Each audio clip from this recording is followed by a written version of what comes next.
Welcome to the Swing Life podcast. This is a place where we go beyond learning multiple roles and into the trust, regulation, and joy it takes to thrive as a performer. I'm Taylor Scanlon, a swing, dance captain, and performer who spent the past 11 years learning how to track, retain, and debut multiple roles in a way that feels supportive, grounded, and exciting. Through swinging, I've learned that this journey isn't just about being ready to go on. It's about learning to trust yourself when everything changes, to regulate your body when pressure hits, and to actually enjoy this life you've worked so hard for. Here, you'll find honest conversations, practical tools, and the mindset shifts that help you perform and live with more clarity and connection. This space is for the performers who want to feel proud of how they show up both on stage and off. Welcome to Swing Life.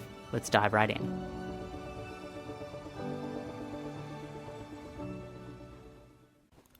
Yes, we have made it. Here we are. Welcome in. My name's Taylor, if we have not met already, and this is the Swing Life podcast, something that I guess you could say been creating in a way over the past 2 years since running a podcast. If you are unfamiliar with the podcast that I ran last time, it was recently called The Dive, and it kind of stemmed out of a conversation that I had with my mom about 2.5 years ago, where I was like, I feel like I've got lots of things to say and lots of things to help people with, and I've always had a strong desire to want to help people, and especially being a performer for 11 years, I feel like I've got so much to offer and so many things that have honestly just helped me along the way to become the performer that I am today, that I want to share it. I want to share what I've gone through, and how, when I was chatting to my mum about that, she said, why don't you do a podcast? You should do a podcast and interview other people in performing arts to see if there's any similar stories and whatnot. Anyway, I ended up just doing it, and within a week or two, it was all set up, the lighting, and I had 3 guests booked in, and it was just awesome. And it went on to help so many people, like literally thousands of people, and it was crazy because it just started from a want and need to share more about the arts and how to navigate the challenges that we do face as artists as well. And so I went on, I think we did about 50 or so, 40 or 50 or so episodes. They are still there, so if you're listening to this podcast for the first time, you can scroll down either on Spotify, Apple Podcasts, or even on YouTube if you're watching this on YouTube, and see the progression of what this podcast has begun. We've had so many wonderful guests on as well that can help you on different variety of topics. But now, as I've made this branch out specifically to swinging, to be honest, didn't think anyone would want to know about swinging, and it was really strange that I had that thought, because it's what I have personally been doing for the past, I guess, decade or so. I've also been in the ensemble, I've done a supporting role before, and around that I've been a swing, and it's what I usually do now as a dance captain and swing. I'm currently in Beetlejuice, the musical, just finished up here in Australia, and we're about to go overseas in Abu Dhabi and Singapore, which is so exciting to bring that show there.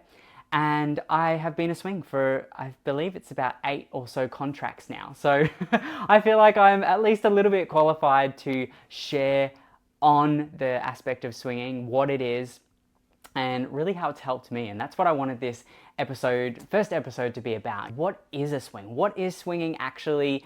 And how has that influenced and changed my life? So if you're ready to come along and hear more about that, then let's stay together and let's get into it.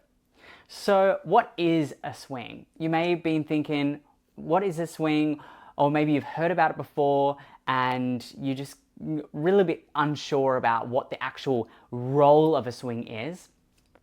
If you were like me, in full-time, we actually didn't even get told that there was an option to be a swing in a musical. It was either that you're the lead, or that was it. To be honest, I wasn't even, maybe they did teach about swinging. I am trained in dance specifically. I did the dance stream at Patrick Studios Australia, now called Patrick School of the Arts, 11 years ago for 2 years of the full-time, and then I also did some training before that.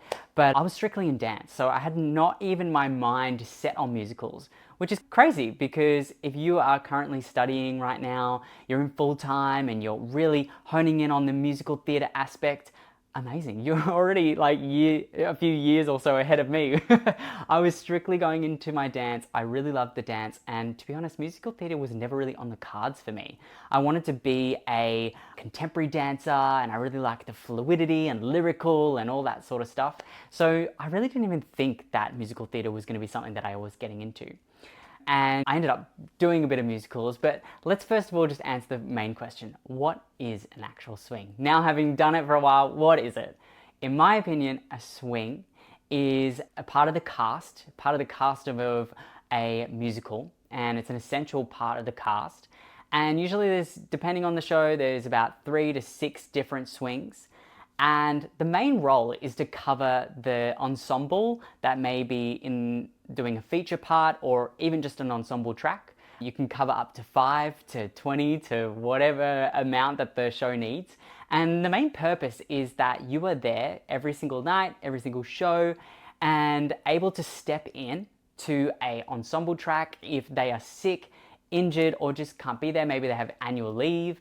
And so you then learn multiple tracks, not just one, you learn multiple, and you are there ready to step in to that specific track at any given point. So this might mean that, my day in the life now when it comes to swinging is usually just wake up, and I know I'm always going to work, but I may not know what I'm actually going on for until I get a message on that I'm on for this person, or I may not be on for a week. So there is this kind of roller coaster that you can go on as a swing, but throughout this podcast, I'm gonna ease you into what it actually means to swing, how to do it in a way that actually feels supportive and exciting, and something that can be really enjoyable because it's brought me so much joy, taking me all around the world, and it's just been so awesome. Yeah, that's what a swing is. Your job is to essentially cover multiple roles, and if the cast needs it, the company needs it, you will step into either one or several tracks in a night.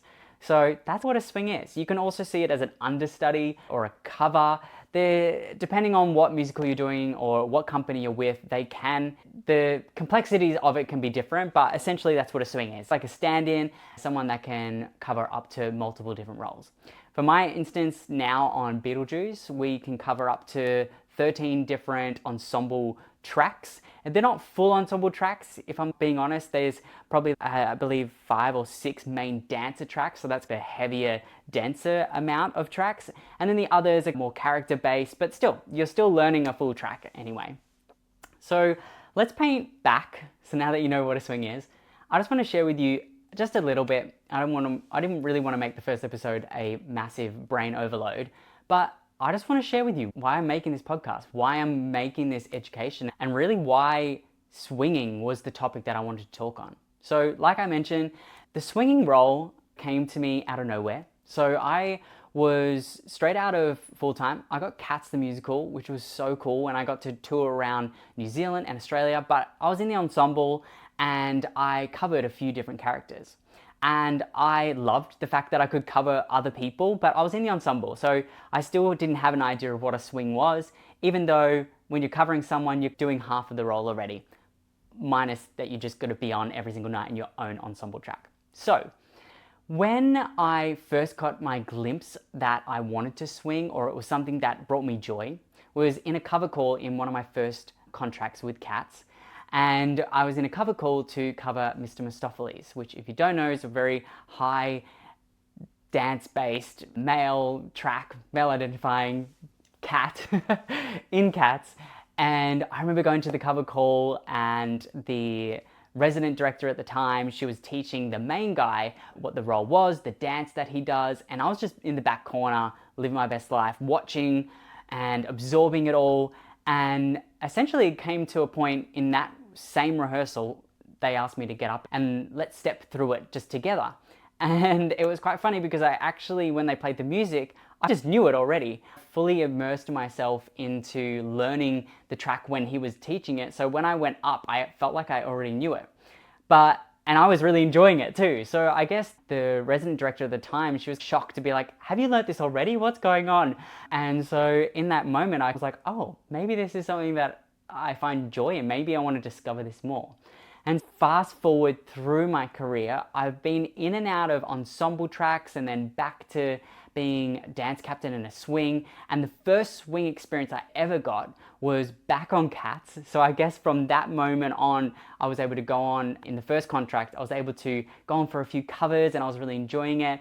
And I guess the word spread that I could do something like that. So then when I was asked back for a second time for Cats the Musical, I actually then went on and became the dance captain in Swing at 21 years old, which was so huge for me at the time. Still huge now to be able to be given that opportunity. And so I went back into it, and even though I didn't really know what a swing was, I thankfully already knew the show, so there was elements of it that I already knew, but I was then given 7 tracks to learn plus my onstage swing role as well. So I really loved the show. I was able to use my talent and my energy to absorb the other characters, and I really enjoyed it. And so I guess from then, which was when I was about 21, I'm now 30, was the first time where I was like, this is what I want to do. I really love it. And it was something that I was finding really joyous. I wasn't really stressed when it came to learning a lot because it was something that I really enjoyed. But now, coming about nearly into a decade or 9 years or so into my journey, I realized that I was using my own system, a way in which to retain roles effortlessly by using these pattern progressions that I didn't even know where they came from, maybe from my earlier days of training.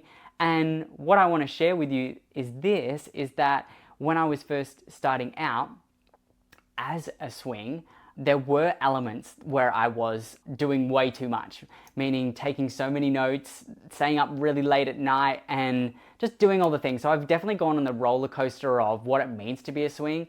I've done it the really hard way, the complicated way, the burnt out way, and to be honest, I did get burnt out throughout my career and by doing too much. And so for the past few years specifically, I've been able to really just hone in on the key elements or the key pillars that make a swing enjoy their job. And I've been able to be gifted opportunities to teach other swings and become a dance captain on other shows as well. And now that's what I'm doing now, being dance captain on Beetlejuice the musical, and I was assistant dance captain on Mary Poppins the musical. And I've been able to tour around the world with Cats the musical to be a dance captain for them for, I believe, like 4 different contracts. It's been so crazy and I love it, and I want to help and I want to give back. So I guess that's the main purpose of this podcast.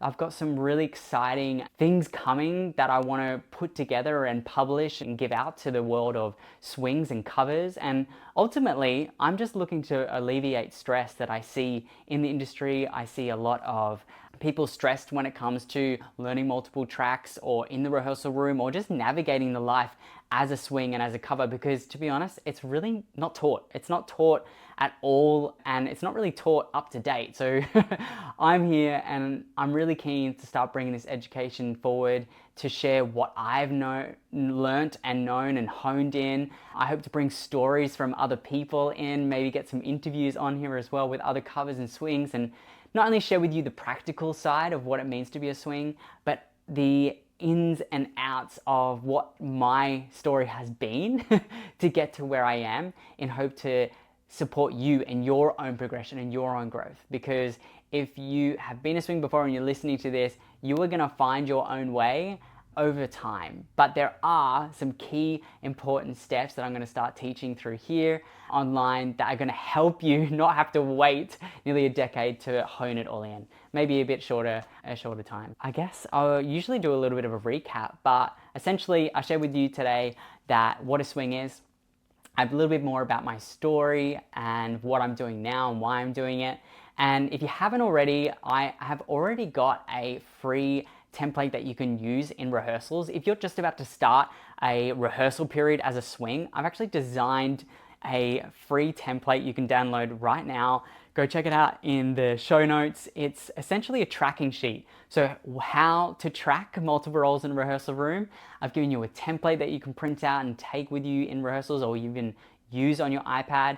And I've also given you a 7-minute breakdown on exactly how to use it, what to focus on, and what not to focus on. So you can go check that out in the show notes too. That's a great place to get started. There's more things on its way. I'll be hosting a free live masterclass where I go in depth of my process very soon. If you want to go check out the show notes, it may already be there, a replay of it if this is in the future that you're listening to this. And I just want to say thank you for being here. Thank you for all the support and the immensity of what's come on my social media since sharing more about swinging. With that free starter kit, that swing kit that I just spoke about, we already have over 450 people downloaded it, and I get messages every single day. Every single day someone's downloading it and using it and really enjoying it. So if you haven't got that, please go check that out. And I just can't wait. I can't wait for the progression of this and the support. If you have any questions, please, you can reach out to me on social media at Taylor Scanlon Official, or email me at taylorscanlon@icloud.com. And I cannot wait to hear your questions. Please connect with me. I love and I read every single email and message. I may not get back to you straight away, but I'll always do my best to get back to you and to support you in any way I can. Until then, I'll see you in the next episode. Bye bye for now.